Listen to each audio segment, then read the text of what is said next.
昨夜地龙翻身，众爱卿也都知道了吧？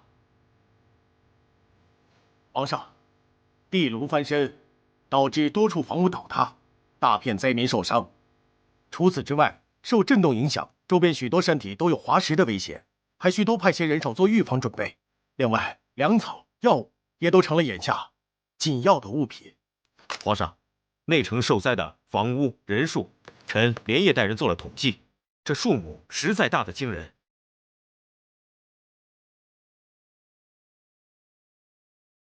户部尚书何在？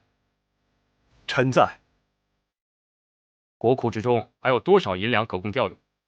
启禀皇上，国库虽不至空虚，但边关军队向您发放在即，西北也有旱情，臣也颇为踌躇。命皇宫上下除太后以外，其他所有开销通通减半。若有商贾愿意低于市价出售粮食，那朕就不妨送他一副半丈长的锦服，以表荣耀。这商贾之中捐款捐物前3者，朕要设宴御花园，亲自召见他们，给他们一次面圣的机会。众爱卿，意下如何？皇上圣明。秦柔，你的方法果然好。既然我都起了表率作用，他们还怎么好意思不捐些钱财出来呢？那是当然，而且这次还有皇上亲自接见呢，多大的荣耀啊！这样也就差不多了。什么赈灾晚会之类的，怕是那些老头一时也难以接受。这阿广也不在了，也没人陪我胡闹，我好可怜。不行不行，做正事，严肃点。虽说这次能够平安归来，朕是借了地龙翻身的机会，但能把这灾后重建的事情处理得如此有条不紊，还是离不开你的帮助啊。兄台客气了。傻丫头。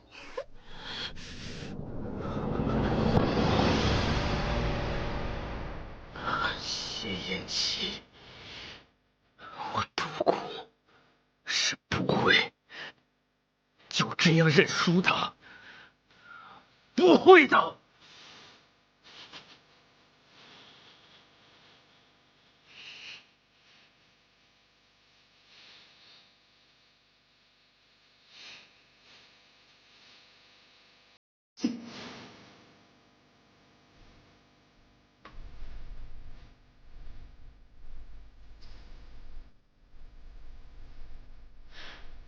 你别灰心，你还有我，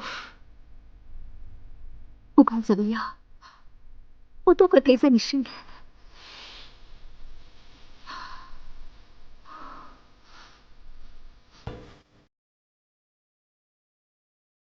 我们下一步要怎么办？你有什么计划吗？殷晴柔，别以为拿了解药就万事大吉了。哼，那只是区区半颗解药，1年之后才是他痛不欲生的时候。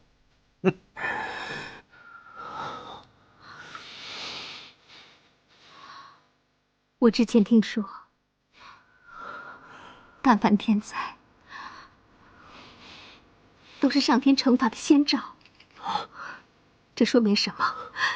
说明他谢延琪这个皇帝是不受上天应允的。对，你说的没错。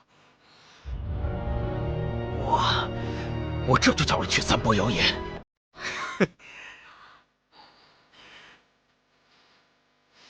到时候物价上涨，我看他谢延琪该怎么办。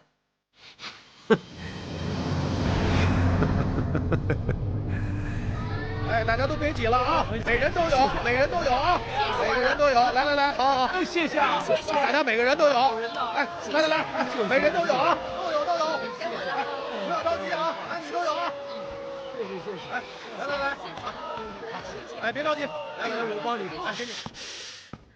我真想不到，他谢延琪竟然做好了万全的准备。看来我们想用天灾做文章，是不太容易了。这肯定都是那尹晴柔的主意，绝不是那些低能的朝臣所想得出来的。尹晴柔，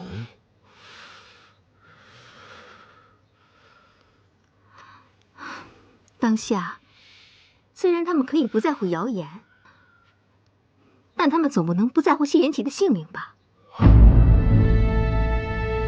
要我看来，紧要关头，那半颗解药就是我们最后的救命稻草。没错，容我再想想其他的办法。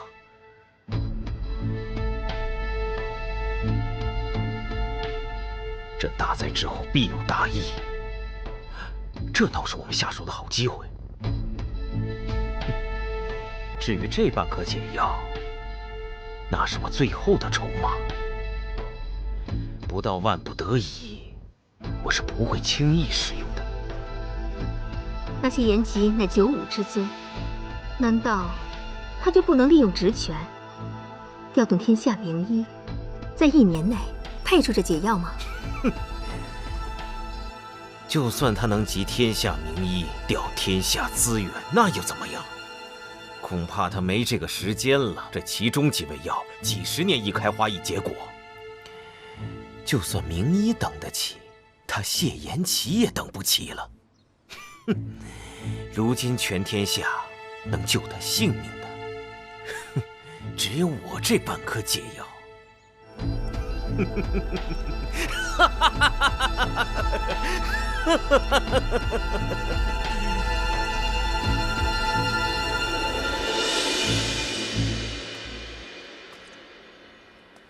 民女参见皇上。你的胆量倒真的不小，竟然还敢进宫。我来是想跟皇上谈一笔买卖。买卖？想必皇上也知道，你们所得到的不过是那半颗解药，而另外半颗在独孤远手中。自从地龙翻身以后，他独孤园的人力财力都已损失大半，如今也只相信我一个人，所以也只有我才能偷出那解药来。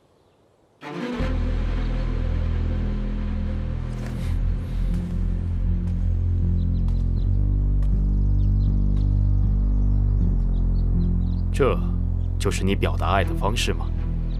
真不知道是该为独孤园伤心，还是该为自己笑。既然这样，你不妨说说交换的条件是什么？就是那15座城池。区区15座城池，对于皇上的性命来说，只不过是九牛一毛。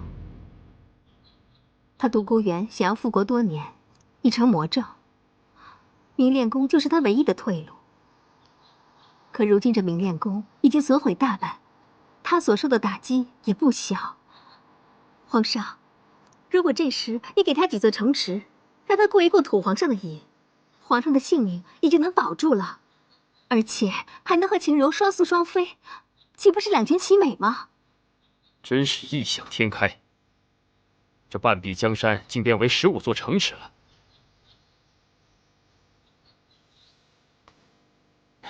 想法虽然天真，但你对独孤园也可谓是痴心一片了。想不到你如此自私寡情之人，竟然也会对他不离不弃，如此为他着想。不过妙手难医命中之人，佛陀难渡无缘众生。朕若命不该绝，自会化险为夷；而你们若是真有缘，他迟早有一天会明白你的心意，所以你的这个要求，朕是不会答应的。你走吧。皇上，皇上难道连自己的性命也不顾了吗？朕的性命，朕自己会想办法。不过，朕看你倒也是个可怜之人，会一直以为得不到的东西是美好的。可你对独孤园毕竟了解太少。莫怪朕的提醒，当有一日你有足够的时间与他相处了解之后，你或许会发现，他并没有你想象中的那么美好。朕最后还是要奉劝你一句，好自为之吧。皇上，皇上，请您考虑考虑。皇上，走，皇上，快走！皇上，皇上，近日城郊多地突发疫情，得病者浑身发热，并伴有伤风的症状。轻者需要卧床静养，重者则性命堪忧啊！此病传染特别迅速，一人得病传染一户，一户得病传染一村呐！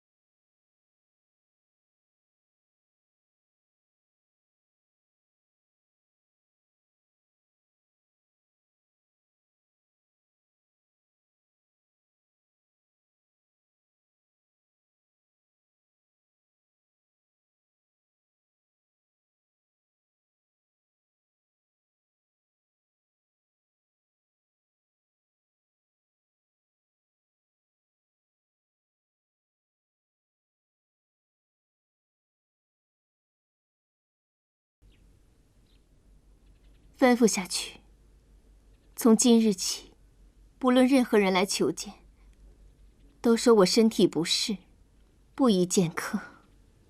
是。那皇上呢？他应该是不会来了。就算是他，我也不见。是。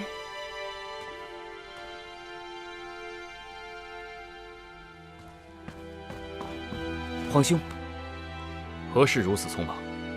坊间出现了一件事情，我觉得尽快禀报你才是。讲。数日前，坊间出现了一群奇怪的道人，他们替那些患发热症死去的病人在家里开坛做法，送去符水，并且还不收钱。他们说什么万物皆为生灵，说他们这么做是为了行善积德。臣弟觉得此事蹊跷，所以前来禀报。送去的不是急需品，而是几碗符水，而且还不收银两。正是，这件事臣弟也觉得奇怪。他们那些道士嘴上虽然说不收钱财，但是那些百姓白白得到了好处，哪有不付出的？他们当中就有钱的出钱，没钱的就到处宣扬功德。虽然说现在这些道士还没有什么大的动静，但是已经颇得人心了。我担心以后会有人从中钻空子。只凭几个道士几碗符水，就能蛊惑人心，真是可笑啊！愚民啊，愚民！青柔，你说什么呢？没什么，我最近呢也是听到了一些风声，说他们组织集会什么的，会上呢倒是没说什么反对朝廷的话，也就是祈福传教罢了。但是你也知道，最近事态不太好，又发生了灾祸，人心难免会有所浮动，所以百姓就被他们借机蒙蔽喽。这也正是臣弟担心的地方。他们抹黑朝廷功绩是小事，但是以后成为老百姓心中的依靠，那就是大事。将来必定会蛊惑百姓，并大做文章。倘若此时把他们抓了起来，老百姓心中又肯定不满。真是棘手啊！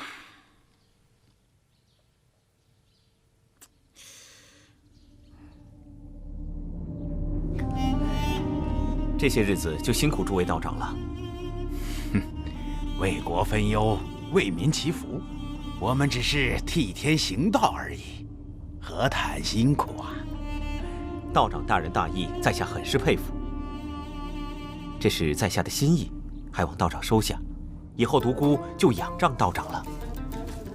哎呀，嘿嘿，独孤公子，您太客气了，那我就收下了。啊，嘿嘿嘿嘿嘿。这几日还望几位道长再辛苦一下。好说好说，那我就先告辞了。哎，告辞。慢走。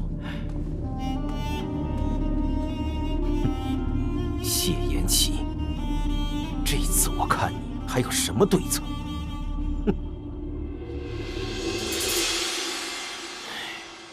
这些人既然能打着替天行道的招牌，干着心术不正的事，那就休怪朕不客气了。我倒要看看，这老天到底是不是他们的亲爹娘。四弟，传我的旨意下去，将这些道士们都分散开，分别安置在我们的福济院中，让他们去施法祈福，每日与病患们同吃同住，让这些病患们也感受一下天恩浩荡。至于这些药物，还是要照常送去的，正好可以让太医们都回来歇上一些。想必这些道士们也一定是照顾病人的好手吧？啊？这也太狠毒了些。要我说啊，早就应该让他们尝尝被传染的滋味了。谁让他们总欺骗那些善良的老百姓们？冰块脸，不得不说，你此计呢，虽然有些腹黑，但确实称得上是有勇有谋啊。而且啊，你只要用心，肯定会是一个好皇上的。今日一计，实在是够！那是当然。冰块脸，冰块脸，冰块脸，你别吓我！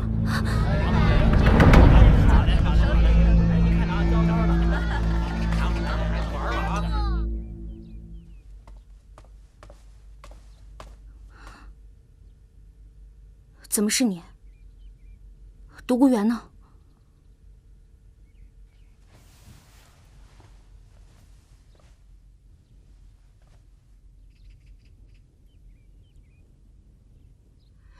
你来找独孤园，为什么？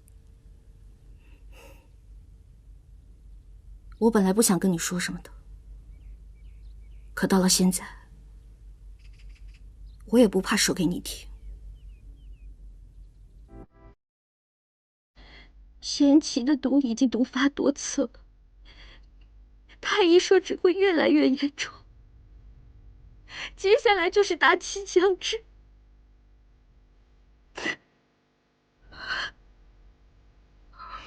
我不能眼睁睁的看着他就这样死了，所以我要来找独孤园，就是用我自己来换那半颗解药。谢延齐为我牺牲那么多，我不能就这么看着他死了。你凭什么就认为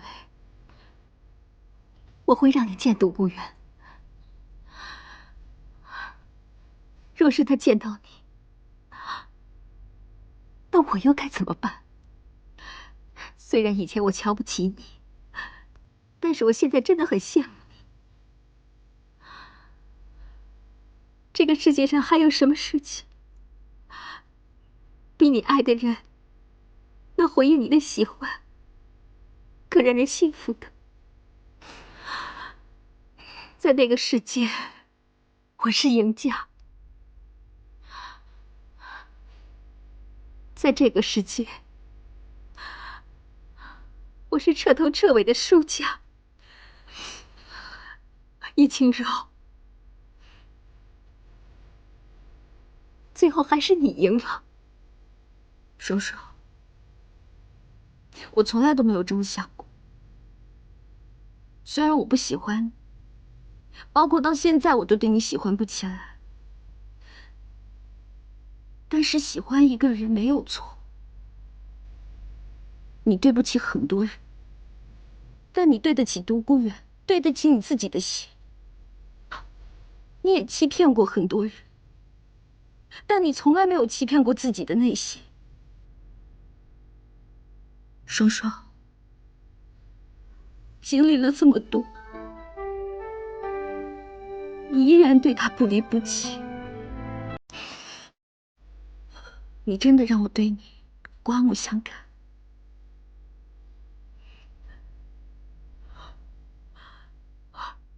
你走吧，那半颗解药我会帮你拿到，不要再来找他。我知道，他也翻不出太大的浪花，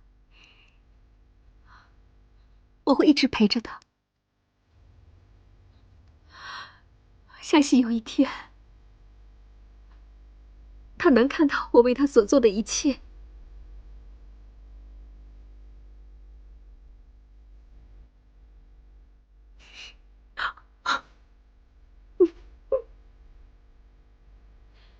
想不到有朝一日，他孔双双也会为了一个男人陷到尘埃里。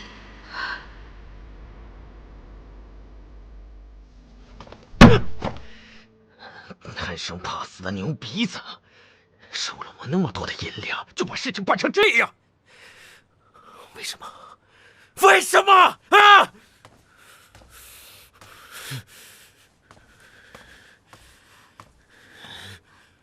我这里有一些首饰，放在我这儿也没什么用，你先拿去当了吧。毕竟处处都要花钱，你们出手也不能太过小气。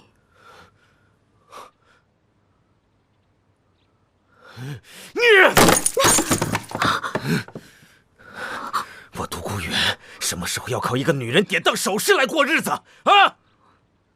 滚！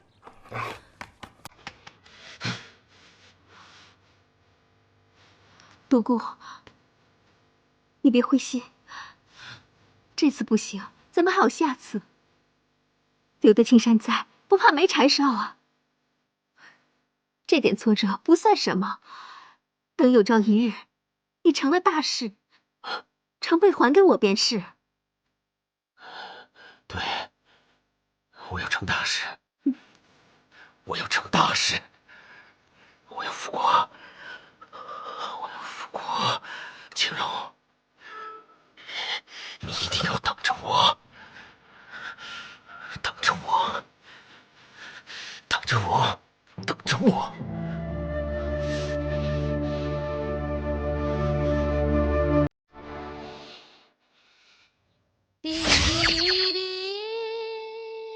上帝为你关上一扇门的时候，就会为你打开一扇窗。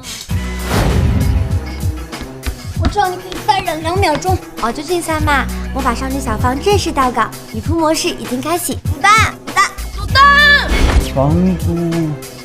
失恋7日治疗法，帮你无痛失恋。爱情要勇敢雷欧。哎呀！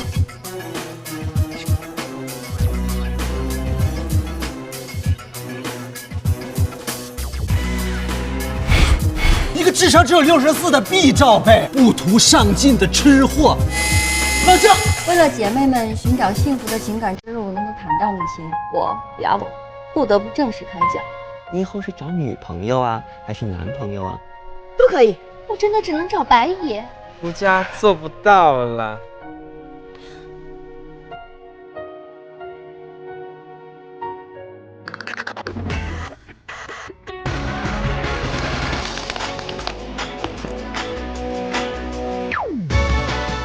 怎么样？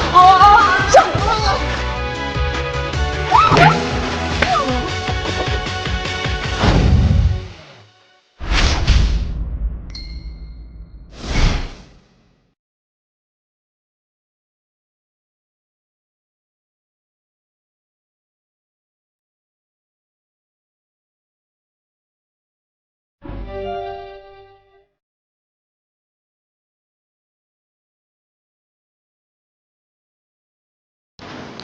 哎，是啊，是啊。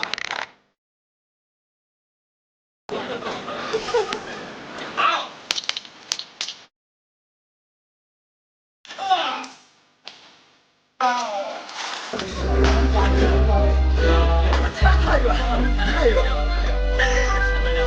坐下去。你跑，还不跑？跑！3、2、1，开始。我可是良家少女。